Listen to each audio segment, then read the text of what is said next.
لیکن اس کے مقابلے میں جب آپ دین کی تعلیم دینے میں مال خرچ کرتے ہیں تو نتیجہ کیا ہوتا ہے کہ صرف آپ بھوکے کو نہیں کھانا کھلاتے، 100 سے 700 اور ہزاروں لوگوں کو اور بھی پتا چلتا ہے کہ ہمیں بھوکوں کا خیال رکھنا ہے۔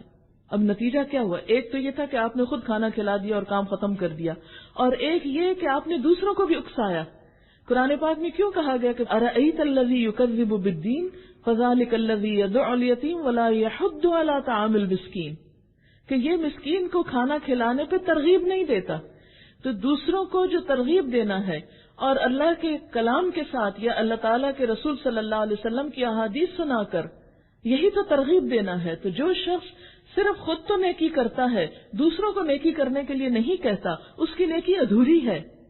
ہمارا دین ہم سے کیا چاہتا ہے کہ ہم صرف خود ہی نیک نہیں بنے، آس پاس پہ بھی نظر رکھیں، صرف خود ہی نیکیوں میں دوڑ نہیں لگائیں، دوسروں کو بھی ساتھ لے کر چلیں، ان کے ساتھ بھی آگے بڑھیں۔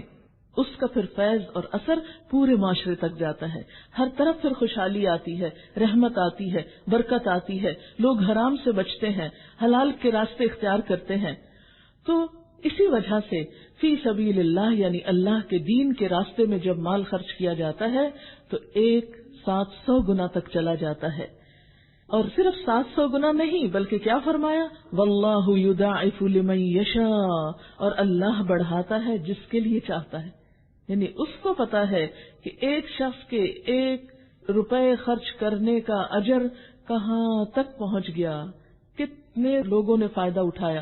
پھر آپ نے یہ بھی دیکھا ہوگا ایک کتاب صرف ایک زمانے کے لوگ نہیں پڑھتے، جنریشن آفٹر جنریشن وہ کتاب پڑھی جاتی ہے، یا مثلا ایک کیسٹ تیار کی جاتی ہے تو وہ صرف ایک شخص نہیں سنتا، وہ ہزاروں لوگوں تک پہنچتی ہے۔ ایک ریڈیو کا پروگرام یا ایک ٹیلی ویژن کا پروگرام جب چلتا ہے تو اس میں جو خیر کی بات آتی ہے پوری دنیا تک جاتی ہے۔ معلوم نہیں کون کس جگہ بیٹھ کر کوئی بات سن کر آنسو بہا رہا ہو اگر وہ خیر کی بات ہے، اور کہاں کہاں کس کے دل پہ کیا اثر ہو رہا ہو اور اس سے اس کے اندر نیکی کا کیسا جذبہ پیدا ہو۔ لہذا واللہ یضاعف لمن یشاء، اللہ بڑھاتا ہے جس کے لیے چاہتا ہے۔ اور اس میں ایک اور چیز بھی آتی ہے کہ جس خرچ کرنے والے کے اندر جتنا اخلاص ہوگا، جتنی نیت اللہ کے لیے خالص ہوگی، اس کا اجر اتنا ہی زیادہ بڑھ جائے گا۔ واللہ واسع علیم، اور اللہ وسعت والا، علم والا ہے، اس کے خزانوں میں کسی چیز کی کمی نہیں ہوتی۔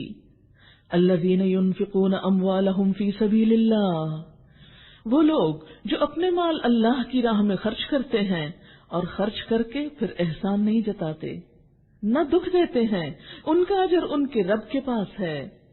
یعنی خرچ کرنے کے ساتھ پھر دائیں ہاتھ دے تو بائیں کو خبر نہ ہو، اس طرح دے کہ دے کر بھول جائے، جسے کہتے ہیں نا نیکی کر دریا میں ڈال، کہ بس کسی کو نہ پتا چلے۔ ان کا اجر ان کے رب کے پاس ہے، وہ کسی اور کو نہیں پتا وہ اجر کتنا بڑا ہے، وہ تو انسان جب رب سے جا کے ملاقات کرے گا تو اس وقت اس کو پتا چلے گا کہ اللہ تعالیٰ نے میری ایک چھوٹی سی نیکی کی اتنی قدر فرمائی اور اس کو اتنا بڑھا دیا۔ اور ان کے لیے کسی رنج اور خوف کا موقع نہیں، ایک میٹھا بول اور کسی ناگوار بات پر ذرا سی چشم پوشی اس خیرات سے بہتر ہے جس کے پیچھے دکھ ہو۔ یعنی اگر دے کر احسان جتانا ہے، دکھ دینا ہے، تو اس سے بہتر ہے مت دو، پھر ایک اچھا بول ہی بول دو، کیونکہ اللہ تعالیٰ کیا چاہتے ہیں کہ بندے ایسا کام کریں جس سے دوسرے بندوں کا دل خوش ہو، ایسا کام نہ کریں جس سے اس کی مخلوق دکھ اٹھائے، اذیت اٹھائے۔ لیکن افسوس یہ کہ یہی سبق ہم کو یاد نہیں۔ ہم نماز بھی پڑھ لیتے ہیں، صدقہ بھی دے دیتے ہیں، حج عمرہ بھی کر لیتے ہیں، لیکن کسی انسان کا دل رکھنا نہیں جانتے۔ اگر ہمارے اندر یہ نیکی آ جائے، اور یہی نیکی دوسری نیکیوں کو محفوظ کرتی ہے، ورنہ مال خرچ کر کے دکھ دینا سارے نیک اجر کو ضائع کر دیتا ہے۔ فرمایا ایک میٹھا بول اور بخشش بہتر ہے اس صدقے سے جس کے پیچھے دکھ ہو، اللہ بے نیاز ہے اور بردباری اس کی صفت ہے۔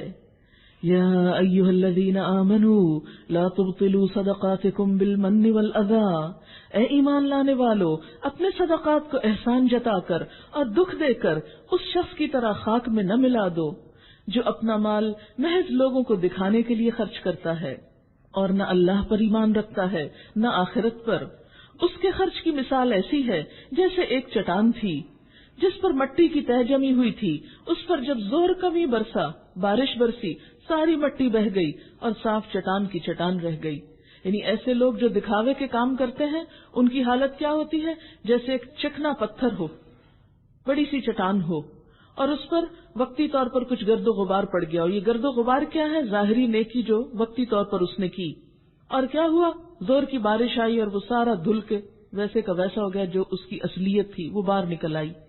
تو بالکل اسی طرح جو لوگ صرف دکھاوے کے اچھے کام کرتے ہیں، دکھاوے کا صدقہ کرتے ہیں، ان کا عمل، اس سے ان کی حقیقت نہیں بدلتی، نہ ان کی عاقبت بدلتی ہے، نہ ان کے اجر پہ کوئی فائدہ ہوتا ہے۔ وہ جیسے ہوتے ہیں ویسے ہی رہتے ہیں، نہ ان کے اپنے دل نرم ہوتے ہیں اور نہ ہی ان کی ذات سے کوئی بھلائی پھوٹتی ہے، جیسے پتھر سے کوئی خیر نہیں پھوٹتی۔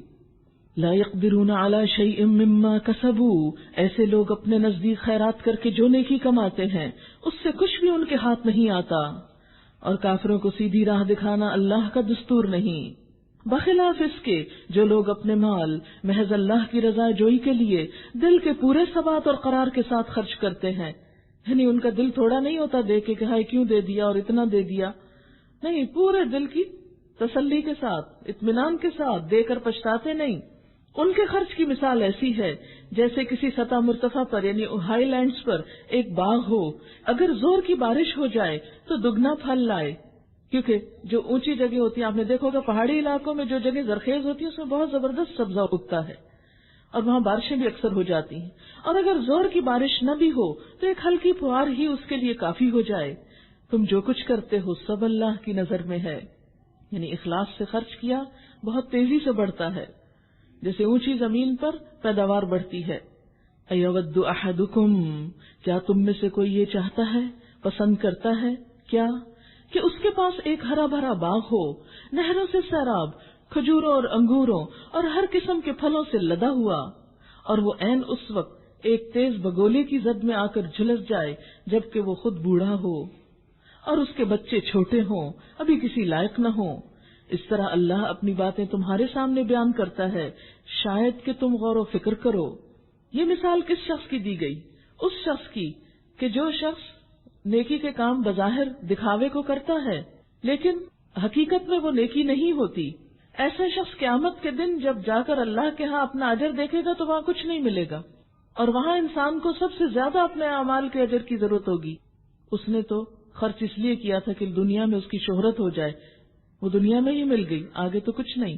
یعنی بڑھاپے سے تشبیہ دے کے کیا فرمایا کہ جیسے بڑھاپے میں انسان دوبارہ کچھ نہیں کر سکتا، اسی طرح آخرت میں انسان جا کر کچھ نہ کر سکے گا، وہ تو جزا پانے کا وقت ہے، عمل کا وقت تو گزر گیا۔ یا ایھا الذین آمنوا، اے لوگو جو ایمان لائے ہو، انفقوا من طیبات ما کسبتم، جو مال تم نے کمائے ہیں اور جو کچھ ہم نے زمین سے تمہارے لیے نکالا ہے اس میں سے بہتر حصہ راہ خدا خرچ کرو۔ سنو، اللہ کو دے رہے ہو، گھٹیا چیزیں دو گے؟ یعنی جب انسان کسی انسان کو دیتا ہے یا کسی نیکی کے کام میں لگاتا ہے تو وہ دراصل اس پہ احسان نہیں کر رہا ہوتا، بلکہ اسے تو اس کا شکر گزار ہونا چاہیے کہ اس نے نیکی کا ایک موقع فراہم کیا۔ مثلا آپ اگر صدقہ کرنا چاہتے ہیں اور کوئی شخص ہی نہیں مل رہا کہ کس پہ خرچ کریں، تو کیا یہ آپ کے لیے پریشانی کی بات نہیں کہ آپ کو نیکی کمانے کا موقع ہی نہیں مل رہا؟ اور اگر نیکی کمانے کا کوئی موقع مل جائے تو پھر اس وقت گھٹیا چیز دے کر ناشکری کرتے ہو، اور پھر تم اس کو نہیں دے رہے، اللہ کو دے رہے ہو، کیونکہ اس سے اجر نہیں لینا، اللہ سے اجر پانا ہے۔ تو اللہ کو دیتے ہوئے گھٹیا چیز نکالو گے؟ ایسا نہ ہو کہ اس کی راہ میں دینے کے لیے بری سے بری چیزیں چھانٹنے کی کوشش کرو، حالانکہ وہی چیز اگر کوئی تمہیں دے تو تم ہرگز اسے لینا گوارا نہ کرو گے۔ یعنی جو چیز اپنے لیے پسند نہیں کرتے وہ دوسروں کے لیے نکالتے ہو، اللہ یہ کہ اس کو قبول کرنے میں تم اغماض برت جاؤ۔ تمہیں جان لینا چاہیے کہ اللہ بے نیاز ہے اور بہترین صفات سے متصف ہے۔ شیطان تمہیں مفلسی سے ڈراتا ہے اور بے حیائی اختیار کرنے کی ترغیب دیتا ہے۔ وَيَأْمُرُكُمْ بِالْفَحْشَاءِ، مگر اللہ تمہیں اپنی بخشش اور فضل کی امید دلاتا ہے۔ اللہ بڑا فراخ دست اور دانا ہے، جس کو چاہتا ہے حکمت عطا کرتا ہے، اور جس کو حکمت ملی اسے حقیقت میں بڑی دولت مل گئی۔ ان باتوں میں سے صرف وہی لوگ سبق لیتے ہیں جو دانش مند ہوتے ہیں، عقل مند ہوتے ہیں، اولو الالباب ہوتے ہیں۔ حقیقت یہ ہے کہ انسان جب اللہ کی راہ میں کچھ دینے لگتا ہے تو ضرور اس کا دل تھوڑا ہوتا ہے، اور یہ ہوتا کیوں ہے؟ شیطان کے وسوسے کی وجہ سے. یعنی جو ہی انسان نیکی کا ارادہ کرتا ہے شیطان الرٹ ہو جاتا، اچھا یہ نیکی کرنے لگا ہے، میں نہیں اس کو کرنے دوں گا. وہ آگے سے آتا، پیچھے سے آتا، دائیں سے آتا، بائیں سے آتا، ہر طرف سے گھیرتا ہے، یہ کسی طرح یہ کام نہ کرنے پائے. کبھی ایک وسوسہ دل میں ڈالتا ہے، کبھی کوئی خوف دل میں ڈالتا ہے، اور اس طرح انسان کو نیکی کے کام سے روک دیتا ہے. اب ہوتا کیا ہے کہ جب انسان نیکی کے راہ میں خرچ نہیں کرتا تو مال جمع ہونے لگتا ہے. جب مال جمع ہوتا ہے تو انسان کو کہیں تو خرچ کرنا ہے، پھر شیطان آتا ہے اور اس کو غلط راستے دکھاتا ہے، حرام کاموں میں خرچ کرنے کا شوق دلاتا ہے، اور اس طرح انسان وہاں تو خرچ کرتا ہے جہاں ضرورت نہیں، اسراف بھی کرتا ہے، دکھاوا بھی کرتا ہے، جہاں اس کو خرچ کر کے آخرت میں کوئی فائدہ نہیں ملے گا. لیکن ان جگہوں پر خرچ کرنے سے رک جاتا ہے جہاں خرچ کر کے ایک کے بدلے 700 ملنا تھے. اسی لیے ہم دیکھتے ہیں کہ شیطان کی ان چالوں کو سمجھنے کے لیے، ان باتوں سے آگاہ رہنے کے لیے حکمت کی ضرورت ہوتی ہے، اور یہ حکمت اللہ کی دین ہوتی ہے. وہ اپنے پسندیدہ بندوں کو عطا کرتا ہے. یہ وہ صفت ہے، یعنی حکمت کا لفظ ہا کاف میم سے ہے، حکم بھی اسی سے ہے، فیصلہ کرنا. حکمت دراصل کیا ہے؟ رائٹ ٹائم پہ رائٹ ڈیسیژن. نیکی کا موقع آیا تو کر ڈالنا، ہاتھ روکنا نہیں. اچھا کام کرنے کا موقع ملا تو کر لیا، اس کو حکمت کہتے ہیں. یعنی صحیح فیصلہ انسان کر پائے. اور جس کو یہ صفت نصیب ہو گئی کہ کس موقع پر مجھے کیا کرنا ہے، کتنا کرنا ہے، اللہ کی راہ میں دینا ہے تو کیسے دینا ہے، کتنا دینا ہے، یہ آپ کو کوئی مفتی نہیں بتائے گا. یہ فتویٰ آپ کو اندر سے لینا پڑے گا، کیونکہ کوئی اور آپ کے حقیقی حالات نہیں جانتا کہ آپ کتنا مال شو کر رہے ہیں اور کتنا آپ کے خزانے میں بند پڑا ہے. اس لیے آپ کسی سے جا کے پوچھیں اچھا میں کتنے دوں، وہ کہے اچھا تم اتنے دے دو، کہ ہاں ٹھیک ہے فلاں نے کہا تھا اتنا دے دو.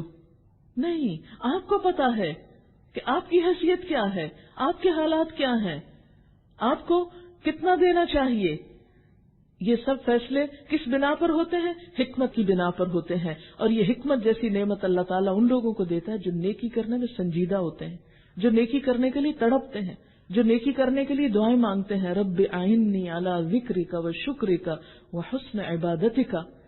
جو سچے دل سے یہ دعائیں مانگتے ہیں کہ اللہ میری مدد کر اپنا ذکر کرنے کے لیے، تیرا شکر ادا کروں اور خوبصورت عبادت کر سکوں تیری. اور یہ ہماری کیفیت اللہ کے سوا کسی کو پتہ نہیں ہوتی. ہم میں سے ہر شخص اپنا اپنا جائزہ لے کہ میرے اندر نیکی کرنے کا کتنا شوق ہے، میرا دل کیا کہتا ہے، میرے اندر کیا جذبہ ہے. اور جو شخص وہ جذبہ اللہ تعالیٰ کے سامنے خالص کر سکے، اسی کو اللہ تعالیٰ پھر ایسے ایسے مواقع دیتا ہے، ایسی ایسی سمجھ دیتا ہے جو بظاہر دیکھنے میں بڑی بڑی عقل رکھنے والوں کو سمجھ میں نہیں آتی.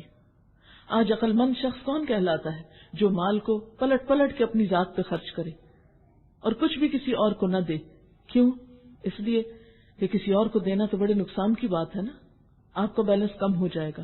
حالانکہ نبی صلی اللہ علیہ وسلم نے قسم کھا کے فرمایا صدقہ کرنے سے مال کم نہیں ہوتا. جو تمہاری قسمت کا وہ تمہیں ملے گا، وہ تمہارے دینے پر اللہ تعالیٰ پیچھے سے اور لے آئے گا. فہو یخلفہ، وہ پیچھے لاتا جائے گا. تمہارا حصہ تمہیں کو ملے گا، کسی اور کو نہیں جائے گا. یا ابن آدم انفق انفق علیک، اے آدم کے بیٹے خرچ کرو، میں تم پر خرچ کروں گا، تم دینے والے بنو، میں تم کو دوں گا. لیکن یہ باتیں تو حکمت کی ہے نا، ہر ایک کو تو نہیں سمجھ میں آتی. آپ دیکھیے کہ عام طور پر جب ہم خرچ کرتے ہیں اپنی ذات پر، ہم میں سے ہر ایک اپنی اپنی لسٹ بنا سکتا ہے کہ ہم کہاں کہاں خرچ کرتے ہیں، کس کس طریقے سے کرتے ہیں. اور خصوصی طور پر شیطان کیا کہتا ہے؟ دیکھو دینے سے فقیر ہو جاؤ گے. اور دوسرا فحشاء کا حکم دیتا ہے، یعنی جب مال زیادہ ہوتا ہے تو شیطان بے حیائی کے کاموں میں خرچ کرواتا ہے. زنا کی کثرت کہاں پائی جاتی ہے، شراب کی کثرت کہاں پائی جاتی ہے. حرام کاموں کی طرف جانا کس سوسائٹی میں عام طور پر زیادہ ہوتا ہے؟ جہاں مال زیادہ ہوتا اور اللہ کا خوف نہیں ہوتا یا دین کی سمجھ نہیں ہوتی. کیونکہ مال کو دین نے خیر کہا ہے. حضرت عثمان رضی اللہ تعالیٰ عنہ کے پاس بھی مال تھا، حضرت عبد الرحمن بن عوف کے پاس بھی مال تھا، حضرت زبیر بن عوام کے پاس بھی مال تھا. جب وہ فوت ہوئے تو کئی کروڑ کی پراپرٹی چھوڑ کے فوت ہوئے تھے. ایسا نہیں تھا کہ صحابہ کرام کے پاس کچھ نہیں تھا، لیکن ان کا مال کہاں کام آیا. اور آج ہمارا مال کن کاموں میں لگتا ہے؟ ہم میں سے ہر ایک اپنے سے پوچھے کہ کیا میں اس جگہ مال خرچ کرتی ہوں جہاں ایک کے بدلے میں 700 ملنے والا ہے، اور وہ ایسا ملے گا کہ ہمیشہ ہمیشہ کے لیے ہوگا، جہاں جا کر نہ کوئی چرا سکے گا نہ وہ ختم ہوگا۔ جنت کے بھی درجات ہیں نا، 100 درجے ہیں، تو جو جتنے درجے کی نیکی کرے گا اسی میں رکھا جائے گا۔ تو یہ ہم میں سے ہر شخص اپنے دل سے اپنے آپ سے خود پوچھ لے۔ وما یذکر الا اولو الالباب، اور نہیں نصیحت حاصل کرتے، جتنا مرضی سمجھا لو، سمجھ کس کو آئے گا؟ جس کے پاس عقل ہوگی۔ اور اللہ کے نزدیک عقل مند کون ہے؟ جو دنیا کے مقابلے میں اپنی آخرت کو ترجیح دے۔ وما انفقتم من نفقة او نذرتم من نذر فإن اللہ یعلمہ، تم نے جو کچھ بھی خرچ کیا ہو اور جو نظر بھی مانی ہو، اللہ کو اس کا علم ہے۔ یعنی بندوں کو پتا چلے یا نہ چلے، اس کو ضرور پتا ہوتا ہے کہ میرے بندے نے کہاں کیا کیا۔ اور ظالموں کا کوئی مددگار نہیں۔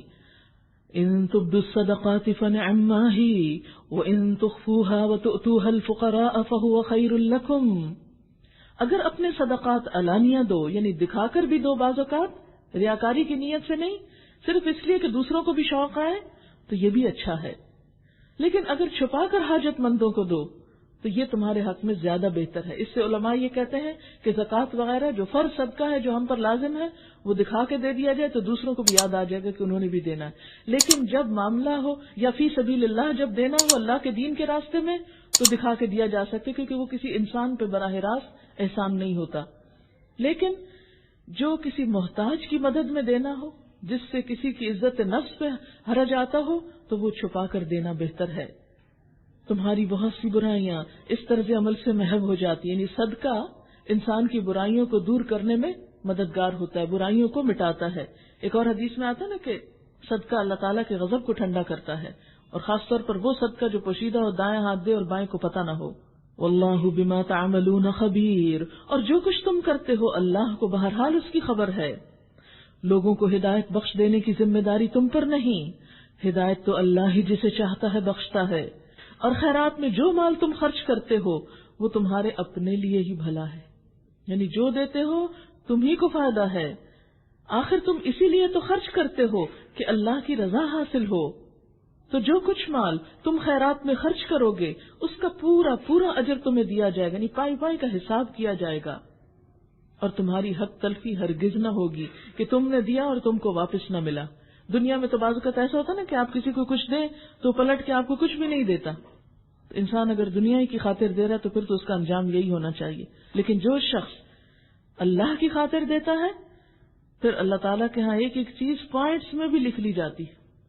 للفقراء الذین احصروا فی سبیل اللہ، خاص طور پر مدد کے مستحق وہ تنگ دست لوگ ہیں جو اللہ کے کام میں ایسے گھر گئے کہ اپنے ذاتی کسب معاش کے لیے زمین میں کوئی دوڑ دھوپ نہیں کر سکتے۔ یعنی فی سبیل اللہ، دین کی خدمت کا کام کرنے والے اتنے مشغول ہو گئے اس خدمت میں کہ دنیا کے لیے وقت نہ نکال سکیں، کیونکہ صحابہ کرام میں سے کچھ ایسے تھے جنہوں نے پورے کا پورا اپنے آپ کو وقف کیا ہوا تھا، جیسے اصحاب صفہ۔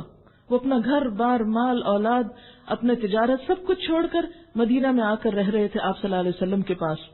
وہ آپ کی ایک سٹینڈنگ آرمی کے طور پر بھی کام کرتے تھے، دین کا علم حاصل کرتے۔ حضرت ابو ہریرہ رضی اللہ تعالیٰ عنہ کی ایک مثال ہے ان میں سے، جو قبیلہ دوس سے آئے تھے اور اتنے زیادہ علم حاصل کرنے میں مشغول ہو گئے تھے کہ انہیں بعض اوقات کھانا تک بھول جاتا تھا۔ کہا جاتا ہے کہ وہ بھوک سے بے ہوش تک ہو جاتے تھے، یا تو ملتا نہیں تھا یا یہ کہ وہ اتنا زیادہ ان کا علم کا انہماک تھا۔ اور اسی وجہ سے ہم دیکھتے ہیں کہ سب سے زیادہ احادیث انہوں نے روایت کی۔ اگر وہ بھی اپنا یہ سب کچھ چھوڑ کر کھیتی باڑی میں لگے رہتے اور دنیا کے کاموں میں لگے رہتے تو حضور صلی اللہ علیہ وسلم سے علم و حکمت کے جو موتی انہوں نے اکٹھے کیے ہمارے لیے، وہ تو نہ ہو سکتے تھے۔ پھر سب سے زیادہ ان کی روایات کی تعداد ہے۔ اسی طرح ہر زمانے میں ایسے لوگ موجود ہوتے ہیں۔ اور ویسے بھی آپ دیکھیں کہ کسی کام میں جب تک آپ فلی کانسنٹریٹ نہیں کریں، 100% آپ اپنے آپ کو انوالو نہیں کریں، اس کی حکمتیں سمجھ میں نہیں آتی آپ کو۔ پھر علم اور حکمت شیلو رہتی، اوپر اوپر کی باتیں رہتی ہیں۔ ایک ہوتا ہے نا کہ سمندر کے اوپر اوپر جانا، اور ایک ہوتا ہے گہرائی میں جانا۔ تو موتی اوپر تیرتے ہوئے نہیں ملتے، گوہر اوپر سے نہیں ملتے، اس کے لیے بہت اندر جانا پڑتا ہے، اور اندر جانے کے لیے زیادہ وقت چاہیے آپ کو۔ تو بالکل اسی طرح تجارت میں جو لوگ لگتے ہیں، دنیا کے کام میں لگتے ہیں، ان کو بھی اس میں انوالو ہونا پڑتا ہے۔ اب ہوا کیا، یہ تجارت میں لگا اور دین میں اس سے کوتاہی ہو گئی، یہ دین میں لگا اور تجارت میں کوتاہی ہو گئی۔ اب اگر یہ دونوں فریق مل کر کام کرتے ہیں دین کا، ایک کو مال خرچ کرنے کا موقع مل رہا ہے اور ایک کو وقت اور علم خرچ کرنے کا موقع مل رہا ہے، تو ایسی صورت میں دین کی حقیقی معنوں میں ترقی ہوگی۔ اسی لیے یہاں پر کیا فرمایا کہ خاص طور پر مدد کے مستحق وہ تنگ دست لوگ ہیں جو اللہ کے کام میں ایسے گر گئے کہ اپنے ذاتی کسب معاش کے لیے یعنی کمانے کے لیے زمین میں کوئی دوڑ دھوپ نہیں کر سکتے۔ ان کی خودداری دیکھ کر ناواقف آدمی گمان کرتا ہے کہ یہ خوشحال ہیں کیونکہ وہ کسی سے مانگتے نہیں۔ تم ان کے چہروں سے ان کی اندرونی حالت پہچان سکتے ہو، مگر وہ ایسے لوگ نہیں کہ لوگوں کے پیچھے پڑ کر کچھ مانگیں۔ ان کی مدد میں جو کچھ مال تم خرچ کرو گے وہ اللہ سے پوشیدہ نہ رہے گا۔ الذین ينفقون اموالهم باللیل والنہار سرا وعلانیہ فلہم اجرہم عند ربہم ولا خوف علیہم ولا هم يحزنون۔ جو لوگ اپنے مال شب و روز کھلے اور چھپے خرچ کرتے ہیں ان کا اجر ان کے رب کے پاس ہے اور ان کے لیے کسی خوف اور رنج کا مقام نہیں۔ الذین یأکلون الربا، اب یہاں سے ربا یا سود کی بات شروع ہو رہی ہے۔ بات یہ ہے کہ صدقہ کرنے والا بھی مال دیتا ہے اور سود لینے والا بھی مال دیتا ہے۔ صدقہ کرنے والا دوسرے کی ضرورت میں کام آتا ہے اور سود لینے والا دوسرے کی مجبوری سے فائدہ اٹھاتا ہے۔ اسلام کا مزاج کیا ہے؟ دینے والا۔ مما رزقناہم ینفقون، جو ہم نے ان کو رزق دیا اس میں سے خرچ کرتے ہیں، اپنے آپ پر بھی، گھر والوں پر بھی، غریب و مسکینوں پر بھی، اور بھی دین کے تقاضوں پر۔ یہ متقین کی پہلی صفت ہے جو شروع میں بتائی گئی، یعنی متقین کی انتہائی اہم صفت ہے جو بالکل ابتدا میں بتائی گئی کہ جن لوگوں کو ہدایت ملتی ہے سورۃ البقرہ کے شروع میں۔ اب آپ دیکھیں کہ جس دین کا مزاج دینے والا ہو، جو دین ایسے انسان تیار کرتا ہو کہ جو قربانی کرنے والے ہوں، جو اپنی ذات پر دوسروں کو ترجیح دینے والے ہوں، جو دوسروں کے لیے وہی چاہیں جو اپنے لیے چاہیں، اس دین میں ربا کی تو کوئی گنجائش ہی نہیں رہتی، سود کی تو کوئی گنجائش ہی نہیں رہتی۔ یعنی جو دین ہمیں اپنے لیے نہیں، خود غرضی کی زندگی نہیں، دوسروں کے لیے جینا سکھاتا ہے، اس دین میں کہاں یہ رخصت ہو سکتی ہے کہ آپ کسی مجبور سے مادی فائدہ اٹھائیں، معاشی فائدہ اٹھائیں۔ صدقہ کرتے ہوئے بھی انسان مال دیتا ہے اور سود لیتے ہوئے بھی قرض پہ مال دیتا ہے۔ صدقہ بھی محتاج کو دیا جاتا ہے، ضرورت مند کو دیا جاتا ہے، اور قرض بھی محتاج اور ضرورت مند کو دیا جاتا ہے۔ لیکن جو لوگ قرض دے کر مال کے ذریعے مال کمائیں، ان کے بارے میں اللہ تعالیٰ فرماتے ہیں جو لوگ سود کھاتے ہیں ان کا حال اس شخص کا سا ہوتا ہے جسے شیطان نے چھو کے باولا کر دیا ہو، یعنی مجنون کی طرح۔ کیونکہ یہ جنون کی بات ہے نا کہ ایک شخص بیمار ہے، وہ مرنے کے کنارے ہے، اس کو دوا کے لیے پیسے چاہیے، علاج کے لیے پیسے چاہیے، آپ پیسہ دے رہے ہیں اور اس سے صرف اپنا دیا ہوا واپس نہیں لے رہے، اس پہ سود واپس لے رہے ہیں، تو یہ تو ایک دیوانگی ہے نا کہ آپ کسی کی مجبوری اور تکلیف اور پریشانی سے فائدہ اٹھائیں۔ اور اس حالت میں ان کے مبتلا ہونے کی وجہ یہ ہے کہ وہ کہتے ہیں تجارت بھی تو آخر سود ہی کی طرح چیز ہے۔ یعنی انہوں نے اپنے آپ کو کیا تسلی دے رکھی ہے کہ تجارت اور سود ایک ہی طرح ہے، تجارت میں بھی مال لگاتے ہیں اور سود میں بھی مال لگاتے ہیں، تجارت سے بھی نفع ہوتا ہے، سود سے بھی نفع ہوتا ہے، حالانکہ اللہ نے تجارت کو حلال کیا اور سود کو حرام قرار دیا۔ دونوں ایک جیسے نہیں، ایک میں آپ کے پیسے خطرے رسک پر لگتے ہیں، ایک میں آپ جو انویسٹمنٹ کرتے ہیں وہ رسک کے ساتھ کرتے ہیں، اس میں بسا اوقات آپ کی اپنی کوشش، آپ کی اپنی دماغی محنت اور بہت کچھ شامل ہوتا ہے، جبکہ سود میں آپ صرف پیسہ دے کے بے فکر ہو جاتے ہیں، آپ اس کا کوئی خوف اور خطرہ نہیں ہوتا کہ اس میں کوئی کمی بیشی ہوگی، آپ کو دے کر زیادہ ملنے کی توقع ہوتی ہے۔ اس لیے دونوں میں بہت بڑا فرق ہے۔ لہذا جس شخص کو اس کے رب کی طرف سے یہ نصیحت پہنچے اور آئندہ کے لیے وہ سود خواری سے باز آ جائے تو جو کچھ وہ پہلے کھا چکا سو کھا چکا، اس کا معاملہ اللہ کے حوالے ہے، اور جو اس حکم کے بعد پھر اسی حرکت کا اعادہ کرے وہ جہنمی ہے۔ ومن عاد، اور جو لوٹے جان بوجھ کر پھر یہی کرے، فاولئک اصحاب النار، یہی لوگ دوزخ والے ہیں، ہم فیہا خالدون، وہ اس میں ہمیشہ رہیں گے۔ کیوں؟ اس لیے کہ انہوں نے دوسروں کی حق تلفی کی، دوسروں کا استحصال کیا۔ یہ انسانی ہمدردی کے جذبے سے بالکل خالی لوگ تھے، انہوں نے دوسروں کی زندگی جہنم بنائی، نتیجے میں انہیں خود جہنم کا منہ دیکھنا پڑا۔ اللہ سود کو مٹا دینا چاہتا ہے اور صدقات کو نشو نما دیتا ہے، اور اللہ کسی ناشکر بدعمل انسان کو پسند نہیں کرتا۔